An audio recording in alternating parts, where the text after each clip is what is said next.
एक दफा का जिक्र है कि एक खूबसूरत जंगल में 4 नन्हे मुन्ने खरगोश रहते थे। इनके नाम थे गाडी, मुन्नो, बबलू और सबसे छोटा और शरारती चेनो। वो सब अपनी प्यारी माँ के साथ एक बड़े दरख्त की खूह में रहते थे। गाडी, मुन्नो और बबलू हमेशा अपनी माँ की बात मानते थे, लेकिन चेनो तो बड़ा शरारती था। वो अक्सर माँ की नसीहत को नजरअंदाज कर देता था। तीनों खरगोशों ने सुर्ख रंग की खूबसूरत कमीजें पहन रखी थीं, लेकिन चेनो ने नीली कमीज पहनी थी जिस पर चमकते बटन दूर से नजर आते थे। उनके घर के करीब एक बड़ा खेत था जिसका मालिक था बशीर चाचा। बशीर चाचा खरगोशों से बहुत नाराज रहता था और हमेशा उन्हें खेत से भगाने की कोशिश करता था।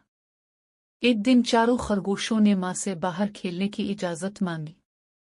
माँ ने इजाजत तो दे दी, मगर प्यार से समझाया, बच्चों, कभी बशीर चाचा के खेत में मत जाना, वरना वो तुम्हें पकड़ लेगा। तीनों खरगोशों ने वादा किया, जी माँ, हम दूर ही खेलेंगे। सब खरगोश खुशी खुशी खेल रहे थे, मगर चेनो की नजरें बशीर चाचा के खेत पर टुक गई। चेनो ने दिल में सोचा, थोड़ा सा देखने में क्या हर्ज है।